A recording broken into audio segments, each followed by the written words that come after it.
안녕하세요. 아니, 기준금리는 그대로라는데 왜 내 대출이자만 계속 오르는 거지? 요즘 이런 생각 하시는 분들 진짜 많죠?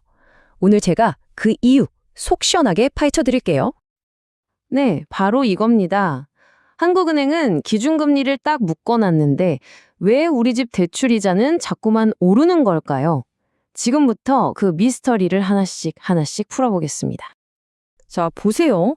지금 상황이 얼마나 심각한지 이 그래프 하나로 바로 알 수 있습니다. 불과 넉 달 사이에요. 주담대금리 제일 낮은 곳이 0.8%포인트나 꽁충 뛰었어요. 이게 그냥 고정금리만 그런 거 아니냐고요? 천만에요. 변동금리 쓰시는 분들도 부담이 똑같이 커지고 있다는 얘기입니다. 그래서 이 현상을 제대로 이해하려면 뭘 봐야 할까요? 오늘 이 5가지 순서대로 원인부터 해결책까지 한번 쭉 훑어보겠습니다. 자, 그럼 첫 번째 순서입니다. 도대체 대출 받은 분들 지갑에 얼마나 큰 부담이 되고 있는지 숫자로 직접 한번 보시죠. 이 표를 보시면 아시겠지만 이건 뭐 고정금리, 변동금리 가릴 거 없이 그냥 전방위적으로 오르고 있는 거예요.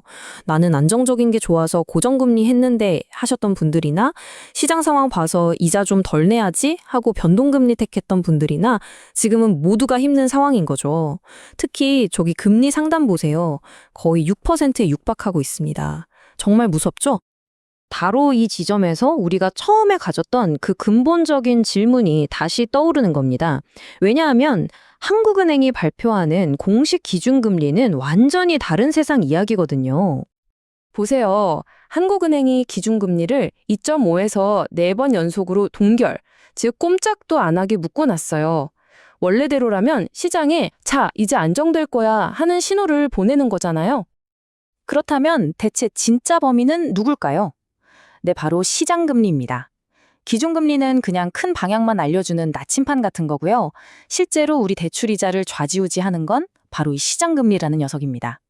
자, 그 첫 번째 단서가 바로 코픽스입니다. 이게 뭐냐면요. 아주 쉽게 말해서 은행이 우리한테 돈 빌려주려고 다른 데서 돈을 구해올 때 드는 비용이에요. 예금을 받거나 채권을 발행해서 돈을 마련하는데 그때 드는 평균 비용인 거죠. 그러니까 변동금리 대출의 진짜 기준은 바로 이 코픽스라고 보시면 돼요. 그러니까 이 둘의 차이를 아는 게 정말 중요해요.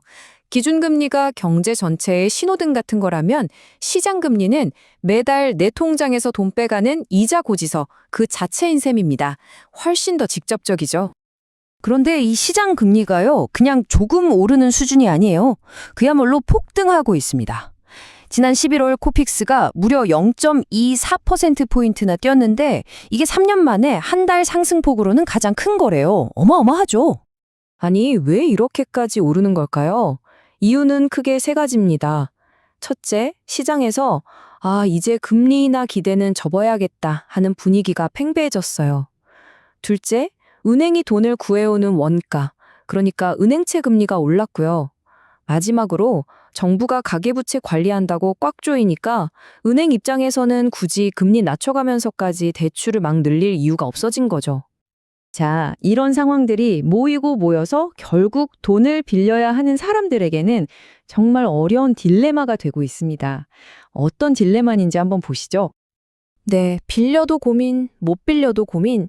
이 한마디가 지금 상황을 딱 보여주는 것 같아요. 이자는 너무 비싸서 부담스러운데 그렇다고 안 빌릴 수도 없는 정말 진퇴양난의 상황인 거죠. 이게 그냥 기분 탓이 아니라는 건 데이터가 증명합니다. 사람들이 정말로 대출 받기를 꺼려하고 있어요. 실제로 지난달 5대 은행 주담대 잔액이 무려 4,211억 원이나 줄었대요. 이게 20개월 만에 처음으로 줄어든 거라고 하니까 시장이 얼마나 얼어붙었는지 아시겠죠? 그렇다면 이렇게 힘든 상황에서 우리는 그냥 손 놓고 있어야만 할까요? 아닙니다. 마지막으로 이자 부담을 조금이라도 줄일 수 있는 현실적인 방법 3가지를 알려드릴게요. 방법은 크게 3가지가 있습니다. 첫째, 더 싼 이자를 주는 다른 은행으로 갈아타는 대환대출. 둘째, 저 월급도 오르고 신용점수도 좋아졌으니 금리 좀 깎아주세요 하고 당당하게 요구할 수 있는 금리 인하 요구권. 마지막으로 당장 매달 되는 돈이 부담스러우니 상환 기간을 늘려서 월 부담을 줄이는 상환 조건 변경이 있습니다. 그런데 여기서 정말 중요한 팁이 하나 있습니다. 특히 대환대출, 그러니까 갈아타기를 할 때는요, 그냥 금리가 조금 낮다고 덥석 옮기면 안 돼요. 중도상환 수수료 같은 추가 비용이 있거든요. 이걸 다 따져봤을 때 진짜 이득을 보려면 전문가들은 적어도 0.5%에서 1%는 더 낮아야 의미가 있다고 조언합니다. 꼭 기억하세요. 자, 오늘 기준금리는 멈춰 있는데 왜 내 대출이자만 오르는지 그 원인부터 현실적인 대응 방법까지 쭉 살펴봤습니다.